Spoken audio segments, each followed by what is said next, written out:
Welcome students, आप सभी का एक बार फिर से स्वागत है मैग्नेटिज्म के इस वीडियो में। इस वीडियो में हम क्या पढ़ेंगे? इस वीडियो में हम इस चैप्टर को लगभग पूरा खत्म करने वाले हैं। दो समांतर धारावाही चालक तारों के बीच में चुंबकीय बल, ये हमारा पहला डेरिवेशन होने वाला है। अब देखिए, जो हमारा डेरिवेशन है तो किसके ऊपर है? चालक तारों के ऊपर। चालक तार मतलब कि दो करंट कैरिंग वायर हैं, ठीक है। अब इसके दो क्या केस हो सकते हैं? अगर वो पैरेलल है तो इसके दो केस हो सकते हैं। पहला केस क्या होगा कि जब दोनों में जो धारा है वो सेम डायरेक्शन में होगी, यानी इसमें जो धारा जा रही है, यानी करंट जा रहा है I1 और इसमें जा रहा है I2, दोनों इक्वल, दोनों की डायरेक्शन सेम है। लेकिन अगर हम दूसरा वायर लें तो एक में डायरेक्शन ऊपर की तरफ है तो एक में नीचे की तरफ है। इसका मतलब क्या हुआ कि जो डायरेक्शन वो अपोजिट है, ठीक है। यानी कि करंट की डायरेक्शन इस बार मैटर करेगी कि करंट मतलब सेम डायरेक्शन में है या फिर अपोजिट डायरेक्शन में है। यहाँ पर सेम डायरेक्शन में है और यहाँ पर अपोजिट डायरेक्शन में है, ठीक है। तो अपोजिट डायरेक्शन और सेम डायरेक्शन में, जहां पे हमने जो V है हमारा चुंबकीय क्षेत्र, उसकी डायरेक्शन कैसी ली है? कागज के तल के लंबवत अंदर की तरफ, यानी हमने B क्रॉस बना दिया है। यही हमारा इसके लिए भी, यही हमारा इसके लिए भी। अब देखिए कंडीशन क्या हो सकती है। कंडीशन कुछ इस तरीके से होगी। मान के चलिए दो वायर हैं, अगर दोनों में करंट की डायरेक्शन सेम है, मतलब एक ही दिशा में दोनों में क्या हो रहा है? करंट फ्लो हो रहा है, तो उनके बीच में अट्रैक्शन लगेगा। ये आपको याद रखना है, ठीक है। उनके बीच में क्या लगेगा? अट्रैक्शन लगेगा। अगर डायरेक्शन अपोजिट हो जाए तो उनमें रिपल्सन लगेगा, यानी वो रिपेल करेंगे।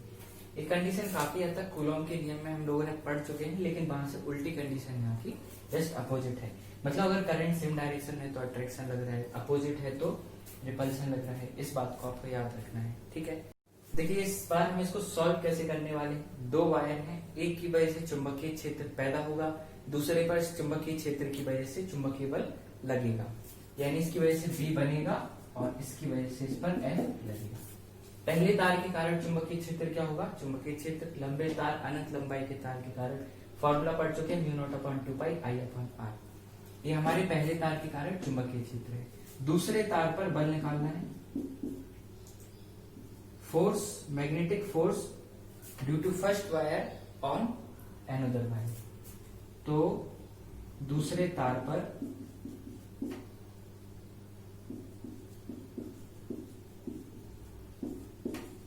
चुंबकीय बल। देखिए दूसरे पर चुंबकीय बल क्या होगा? किसी भी तार पर लगने वाला चुंबकीय बल हमने निकाल लिया था, F = IBL sin थीटा भी होता है।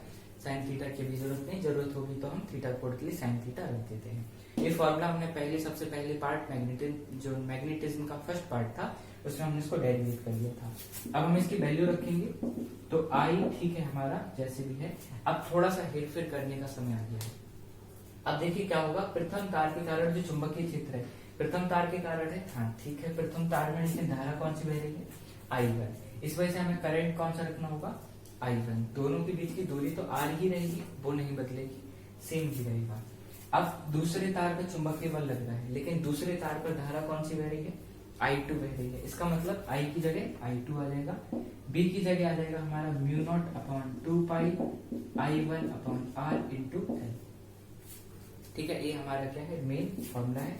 F = अब हमने वैल्यू रख दी है, यानी कि IBL में हमारी वैल्यू रखने पर F हमारा बन गया है I2। अब देखो ऑर्डर के सिस्टम में लगाएंगे, हम इसको ऑर्डर वाइज लगाएंगे। तो सबसे पहले हम जनरली μ0/4π लिखते हैं, तो μ0/4π हमारा सबसे आगे आ जाएगा। I1 I2 अपॉन, तो हमारा सॉरी यहाँ पे 2π होगा और यहाँ पर R। अब देखो L को हम ले आते हैं बटे में, तो ये हमारा मेन फॉर्मूला तैयार हो जाता है। हालांकि सिर्फ F को भी रखा जा सकता था, L को वहां पर बने रहने देते, कोई दिक्कत नहीं थी। लेकिन जनरली जो सम्स आते हैं उसमें हमें एकांक लंबाई पर लगने वाला बल याद करना होता है, यानी F/L। ये हमारा फॉर्मूला पूरा आ गया, जिसका हमारा होगा न्यूटन, ठीक है। इसको आप नोट कर लीजिए, बहुत आसान है। दो वायर थे, एक वायर की वजह से चुंबकीय क्षेत्र बन रहा है, दूसरे पर चुंबकीय बल लग रहा है। चुंबकीय क्षेत्र का फॉर्मूला हमने चुंबकीय बल के अंदर रखा दिया गया है, ठीक है। इसके बाद हमारा सीधे फाइनल फॉर्मूला निकल। अब देखिए जो फॉर्मूला निकल के आया है, इसी के बेसिस पर जनरली हमारे एग्जाम में 1 एम्पियर की परिभाषा पूछी जाती है, ठीक है। 1 एम्पियर की हमें डेफिनेशन देनी होती है, डिफाइन करना होता है 1 एम्पियर को on the basis of the basis of this formula.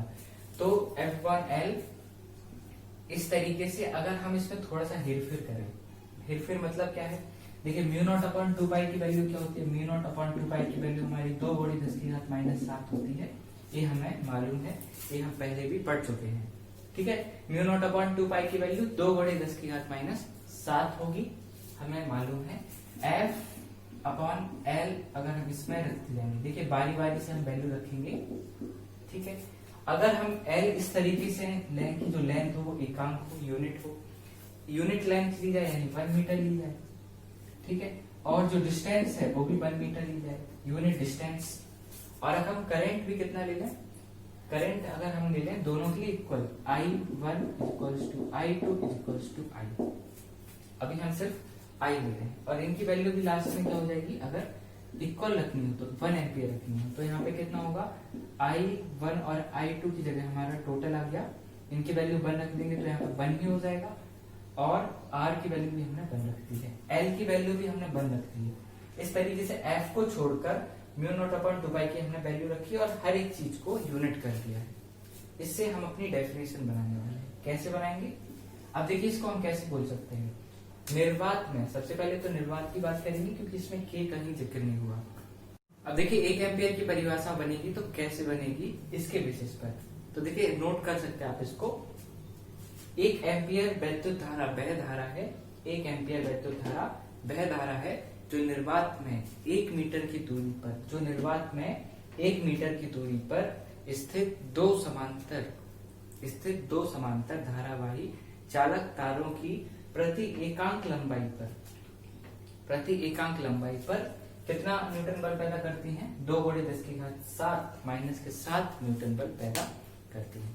अब देखिए दोस्तों आगे बढ़ते हैं, जो हमारा अगला डेरिवेशन है, और अभी तक हमने इतने डेरिवेशन पढ़े हैं उन सभी को अच्छे से रिवाइज करिए, उन सभी को नोट करके अच्छे से उनको प्रॉपर रिकॉल भी करते रहिए, है ना। तो अब हमारा जो अगला डेरिवेशन होने वाला है, गतिमान आवेश के कारण चुंबकीय क्षेत्र। अभी तक जो हमारी फॉर्मूले थे उसमें ऐसा गतिमान आवेश के कारण बहुत ही कम डेरिवेशन आए हैं। गतिमान आवेश के कारण चुंबकीय क्षेत्र क्या निकालने वाले हैं हम, चुंबकीय क्षेत्र निकालने वाले हैं, magnetic field due to a moving charge. ठीक है, जबकि गतिमान आवेश तो हम बहुत शुरुआत से ही पढ़ते आ रहे हैं कि गतिमान आवेश चुंबकीय क्षेत्र पैदा करता है, चुंबकीय क्षेत्र पैदा करता है, लेकिन डेरिवेशन अब जाके हम इसको कंप्लीट कर पाएंगे। ऐसा नहीं है शुरुआत में पढ़ सकते थे, इसके लिए कुछ खास पता नहीं होना चाहिए, सिर्फ बायो-सैवर्ट लॉ की जरूरत पड़ेगी। अब देखिए बायो-सैवर्ट लॉ क्या कहता है हमारा, हम शुरुआत कर रहे हैं बायो-सैवर्ट नियम से। ठीक है, इसका अगर आपको कॉन्टेक्स्ट या एक्सप्लेनेशन देना है तो दे सकते हो अपने हिसाब से बना के। माना कि कोई पार्टिकल है जो गतिमान आवेश है, हिंदी में बोलेंगे जिसको, कि माना कि कोई गतिमान आवेश है जो b वेग से चुंबकीय क्षेत्र में गति कर रहा है, किसी t समय में डेल्टा L दूरी तय करता है। क्यों करता है देखते हैं। बायो-सैवर्ट नियम क्या कहता है, कहता है b equals to mu naught upon 4 pi, और क्या होगा I/dl। ठीक है, जब यहाँ db होता है तब यहाँ dl होगा, अदरवाइज यहाँ IL लिख देते हैं। अभी हालांकि हम इस चैप्टर में इस डेरिवेशन में डेल्टा L लिख रहे हैं। डेल्टा L क्यों लिख रहे हैं, दूरी हमारी जो तय करेगा एक गतिमान आवेश, उसकी वजह से अपॉन में r² होता है और यहाँ पर sin थीटा होता है। इतनी चीजें होती हैं, इसके अलावा कुछ नहीं होता है। ये हमारा आसान सा फॉर्मूला है, बहुत ज्यादा। आई के लिए हमने फॉर्मूला पढ़ा है। देखिए गतिमान आवेश है तो जाहिर सी बात है कि धारा तो बनाएगा ही बनाएगा, बंद लूप है, अगर क्लोज लूप है तो 100% लेकिन करंट तो पैदा करेगा ही करेगा। I equals to Q upon T। ठीक है, यहाँ पे हमने लगा दिया। इसके अलावा एक फॉर्मूला, क्योंकि अब b वेलोसिटी भी है उसमें, गतिमान है तो वेलोसिटी भी होगी। तो वेलोसिटी का फॉर्मूला क्या होता है, वेलोसिटी मतलब बेग, बेग बराबर, बेग क्या होता है, कोई हमारी स्पीड है, तो बेग हम कैसे मेजर करते हैं, दूरी बटे समय। कितनी दूरी थी, मान के चलो डेल्टा L दूरी चली है, टोटल कितने समय में चली है, डेल्टा T समय में चली है। ठीक है, डेल्टा T, यहाँ पर भी तो हम डेल्टा T का यूज कर देंगे। ठीक, तो ये कितना हो जाएगा, म्यू नॉट अपॉन 4 पाई और I की जगह Q अपॉन डेल्टा T। ठीक, और डेल्टा L, तो डेल्टा L की वैल्यू हम यहाँ से निकाल देते हैं। ठीक है, डेल्टा L की वैल्यू यहाँ से कितनी हो जाएगी, b इंटू डेल्टा टी, तो v into delta T upon में आर स्क्वायर है ही, जैसा है ठीक है, अच्छा ठीक। इसके बाद डेल्टा टी से डेल्टा टी खत्म, जो बचा है वही हमारा फॉर्मूला है, इसके अलावा कुछ इसमें कुछ खास कठिन है नहीं। तो देखिए फॉर्मूला जो आएगा यहाँ पे लिख देते हैं, आपको दिखाई दे b इक्वल्स टू, ठीक है दिखाई दे रहा है, तो b equals to mu naught upon 4 pi q v r square और साइन थीटा, ठीक है। ये हमारा मैग्नेटिक फील्ड जो पैदा होगा इसकी वजह से due to a moving charge, उसका फॉर्मूला ही निकल के आया है। इसको एक बार अच्छे से देख लो, बहुत आसान है। बायो-सावर्ट के नियम में आई और बी की वैल्यू रखी है डेल्टा एल की, ठीक। ये हमारा डेरिवेशन निकल आया, इसकी थ्योरी हमने आपको बता ही दी है, बहुत छोटा सा डेरिवेशन है, छुटपुट डेरिवेशन इस चैप्टर में ऐसे बहुत मिलेंगे, ठीक है। हालांकि अभी चैप्टर खत्म होने को है, सेकंड लास्ट डेरिवेशन। अब देखिए बहुत इंपॉर्टेंट चीज जो हम लोग को बहुत पहले डिस्कस करनी थी चैप्टर में, लेकिन कोई बात नहीं, आप सबसे इसको लास्ट में डिस्कस कर लेते हैं। देखिए आपने अभी तो पढ़ लिया हो कूलॉम के नियम में, दो पॉजिटिव चार्ज है तो उनके बीच में क्या लगेगा, रिपल्शन लगेगा। दो अगर अलग अलग हैं, अनलाइक चार्ज हैं, तो जो है उनके बीच में अट्रैक्शन लगेगा। लेकिन एक चार्ज आपको बहुत कम टीचर बताएंगे, क्योंकि ये बहुत ज्यादा इंपॉर्टेंट है, बहुत जनरली इतना फेमस नहीं, लेकिन हम लोग को जानना तो जरूरी है। अब देखिए ये जो बात है वो क्या है कि दो गतिमान आवेश हैं, उनके बीच में चुंबकीय बल की प्रकृति क्या होगी और दूसरा चुंबकीय बल क्या लगेगा। एक तो चुंबकीय बल क्या लगेगा, दूसरा चुंबकीय बल की प्रकृति क्या होगी। पहले हम लोग प्रकृति जान लेते हैं, ठीक है। मान के चलिए एक हमने चार केस लिए, प्लस माइनस, और ये हमारा क्या हो गया प्लस प्लस, ये हमारा प्लस माइनस, और ये हमारा माइनस माइनस। पहले तो इनके बीच की जो नेचर है उनके नेचर को समझते हैं। मूविंग चार्ज है तो हमें डायरेक्शन को इनको क्या मूव कराना पड़ेगा। मान के चलिए अपोजिट चार्ज है, अपोजिट तो वैसे भी है प्लस और माइनस, और मान के चलिए अपोजिट डायरेक्शन में जा रहे हैं, मतलब ये ऊपर को जा रहे हैं, ये नीचे को जा रहे हैं। ये हमारा फर्स्ट केस हो गया। इस बार ये दोनों प्लस हैं, सेम चार्ज हैं, लाइक चार्ज हैं, और इन्हें भी मान लेते हैं कि दोनों सेम डायरेक्शन में जा रहे हैं, ठीक है। एक ऊपर जा रहा है तो दूसरा भी कहाँ जा रहा है, ऊपर जा रहा है, ठीक। इस बार इस तीसरा हमारा केस है, इसमें अभी हमारा अपोजिट लिया था, हम सेम डायरेक्शन में लेते हैं, दोनों नीचे की तरफ जा रहे हैं, अपोजिट डायरेक्शन है लेकिन नीचे की तरफ जा रहे हैं। माइनस और माइनस दोनों सेम चार्जेस हैं, जो फॉर्मूला इन पर अप्लाई होगा वही फॉर्मूला इन पर भी अप्लाई होगा, क्योंकि दोनों ही सेम चार्ज हैं, दोनों ही लाइक चार्जेस हैं। इन दोनों को हम अपोजिट अपोजिट रन करा रहे हैं, ठीक है। इतनी बात हमारी क्लियर हुई। अब देखिए एक स्टेटमेंट सबसे पहले याद रखिए इनके नेचर को समझने के लिए। समान चार्ज यानी कि समान आवेश अगर समान दिशा में जा रहे हैं, समान आवेश समान दिशा में जा रहे हैं, तो इनके बीच में हमेशा अट्रैक्शन लगेगा। लेकिन अगर अपोजिट चार्ज हैं और अपोजिट डायरेक्शन में जा रहे हैं, तो इनके बीच में भी क्या लगेगा, अपोजिट चार्ज अपोजिट डायरेक्शन, तो इनके बीच में भी आकर्षण लगेगा। समान चार्ज समान दिशा, तो भी इनके बीच में क्या लगेगा, आकर्षण लगेगा। इसके अलावा सारे केस में क्या लगेगा, हमारे प्रतिकर्षण लगने वाला है। ये देखिए विपरीत आवेश है, विपरीत दिशा में जा रहे हैं, अट्रैक्शन लगेगा, इनके बीच में क्या लगेगा, अट्रैक्शन लगेगा। समान चार्ज है, समान दिशा में जा रहे हैं, समान चार्ज समान दिशा, तो इनके बीच में क्या लगेगा, अट्रैक्शन लगेगा। यहाँ पर विपरीत चार्ज है लेकिन समान दिशा में जा रहे हैं, अभी थोड़ा सा जो समावेश हो गड़बड़ आ गया, तो इनके बीच में रिपल्सन आ जाएगी, रिपेल करेंगे एक दूसरे को। समान चार्ज है लेकिन विपरीत दिशा है तो रिपेल करेंगे। इस बात से आपको याद रखना है, या तो समान चार्ज समान दिशा में होने चाहिए, या फिर विपरीत चार्ज विपरीत दिशा में होना चाहिए, तो फिर उनके बीच में अट्रैक्शन काम करेगी, ठीक है। और बाकी कोई भी कंडीशन होगी तो रिपल्सन काम करेगा। इन सबको आप पहले नोट कर लीजिए, फिर हम डेरिवेशन आगे बढ़ाते हैं। अब देखिए इसके लिए डेरिवेशन देख लेते हैं। हम निकालने क्या जा रहे हैं, दो गतिमान आवेश के मध्य, दो गतिमान, ध्यान सुनिए, दो गतिमान आवेश के मध्य क्या निकालने जा रहे हैं, चुंबकीय बल यानी F निकालना है, ठीक है। और दो चार्ज है, एक प्लस हो सकता है, दूसरा भी हम प्लस मान लेते हैं, लेकिन इस बात का कोई झगड़ा ना हो इसलिए हम प्लस माइनस की जगह से Q और Q ले लेते हैं, Q1 और Q2, ये सबसे आसान है, ठीक है। तो किसी गतिमान आवेश के कारण चुंबकीय क्षेत्र, सबसे पहले तो हमें वो निकालना पड़ेगा। एक इसकी वजह से B पैदा होगा, इस पर F लगेगा, वही जो भी हमने जैसे किया था इसके पहले वाले मैटर में हुआ था। तो B बराबर हमारा क्या निकला था, mu naught upon 4 pi q v upon r square. Sine theta की जरूरत पड़ेगी तो हम साइन थीटा लगा लेते हैं एग्जाम में, अगर क्वेश्चन में अगर हमें थीटा दिया गया है, ठीक है, ऐसा नहीं है कि मैंडेटरी है। ये तो हमारा बी निकला है, v इक्वल्स टू क्या निकला, v naught upon 4 pi q b upon r square sine theta. ये बहुत पहले हमने निकाल लिया था, पहले मतलब अभी जस्ट इसके पहले। तो अब निकालना क्या है हमें, दूसरे चार्ज पर फोर्स निकालना है। इस चार्ज पर हम क्या निकालेंगे, फोर्स।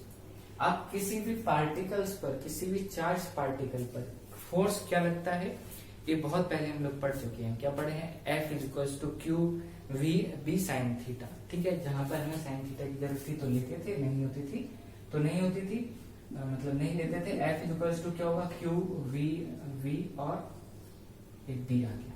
ठीक है, अब फिर से थोड़ा सा माहौल बदलना पड़ेगा। डेरिवेशन का मतलब क्या है, Q1 Q2 लाना पड़ेगा, जैसे हमारे Q1 Q2 है। तो देखिए वैद्युत क्षेत्र किसकी वजह से पैदा हो रहा है, Q1 की वजह से पैदा हो रहा है। एक मिनट, मार्कर चेंज कर लेते हैं पहले। तो जो पहला है एक वैद्युत क्षेत्र है, किसकी वजह से पैदा हो रहा है, Q1 की वजह से। तो Q1 डाल दिया हमने। ठीक है, इसका वेलोसिटी कितना मान ले रहे हैं हम, v1 मान ले रहे हैं। मान के चलो v1 वेलोसिटी से दौड़ रहा है। ठीक है, डिस्टेंस तो आ रही रहेगी, तो डिस्टेंस के मामले में कोई लड़ाई नहीं। F, अब दूसरे चार्ज में फोर्स लग रहा है, दूसरे का चार्ज क्या होगा, Q2 हो जाएगा। वेलोसिटी क्या होगी, Q2 V2 और ये हमारा V हो गया। अब हमें क्या करना है, हमें V की वैल्यू रखनी पड़ेगी। तो Q2 और V2 की जगह हमारा V2। ठीक, B की वैल्यू म्यू नॉट अपॉन 4 पाई Q1 V1 R square sine theta, ये होगा।